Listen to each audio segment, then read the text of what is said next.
యేసుక్రీస్తు నామములో శుభములు. Praise lord.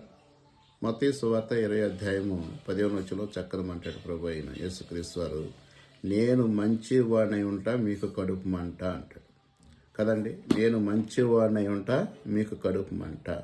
ప్రభు అయిన యేసుక్రీస్తు వారు 2025 సంవత్సరాల కిందట ఈ లోకానికి వచ్చి మన పాపం నిమిత్తమై ఆయన బలి అయి సిలువ వేయబడిన, సమాధి చేయబడి 3వ దినం లేచి అందరికీ పరలోకానికి అనుగ్రహించడానికి ప్రభువైన యేసుక్రీస్తు వారు పొందిన శిక్ష అది సామాన్యం కాదు.